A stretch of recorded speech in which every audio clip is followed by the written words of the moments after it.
بسم اللہ الرحمن الرحیم۔ السلام علیکم ناظرین۔ بلوچستان عوامی پارٹی یعنی باب پارٹی کو نون لیگ نے گلے لگا لیا۔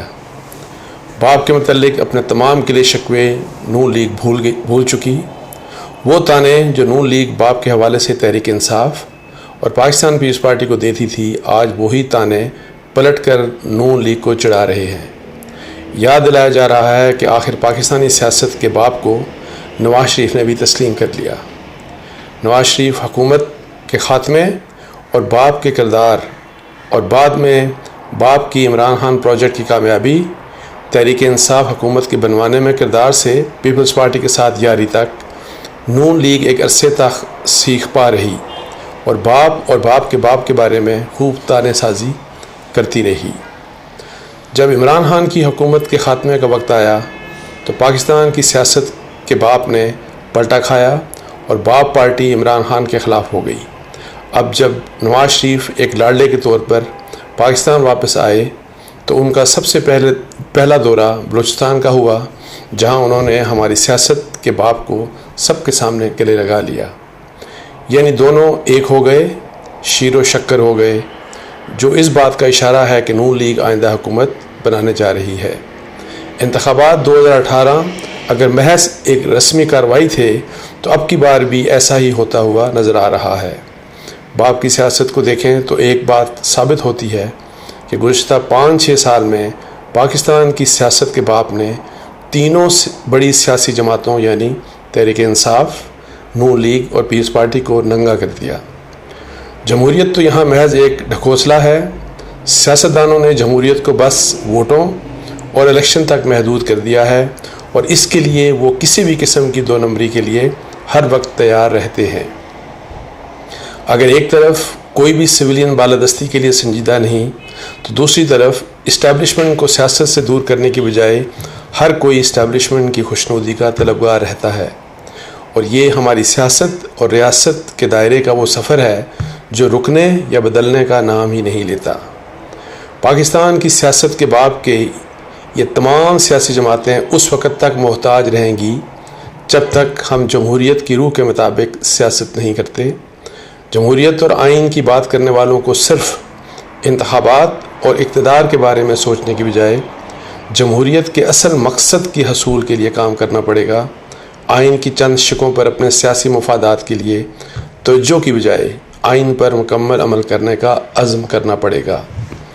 جمہوریت اور آئین کے نام پر کسی سیاسی جماعت اور کسی بھی حکومت کو بادشاہت کرنے کا اختیار نہیں ملتا، بلکہ جمہوریت اور آئین تو حکومتوں اور حکمرانوں پر یہ ذمہ داری عائد کرتے ہیں کہ وہ عوام کی زندگیوں میں خوشحالی لائیں، انہیں بہترین تعلیم، صحت اور دوسری بنیادی سہولتیں فراہم کریں، روزگار دیں، معاشرے کے ہر فرد بشمول خواتین، بچوں، اقلیتوں کے حقوق کی فراہمی اور ان کے حقوق کا تحفظ یقینی بنائیں۔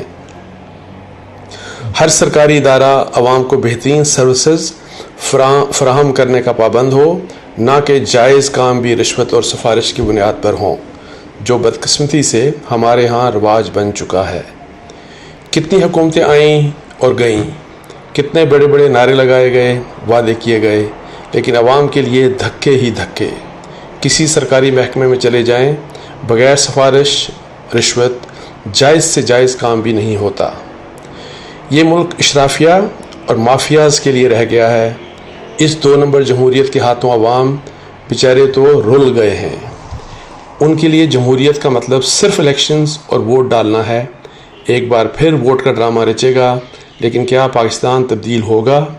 مجھے کوئی زیادہ امید نہیں۔ سب کچھ ہم نے تباہ کر کے رکھ دیا۔ گزشتہ روز عمران خان کے ایک بڑے وکیل ایک ٹاک شو میں بات کرتے ہوئے کہہ رہے تھے کہ اس ملک میں جمہوریت صرف اس وقت آ سکتی ہے جب ووٹ کو عزت ملے گی۔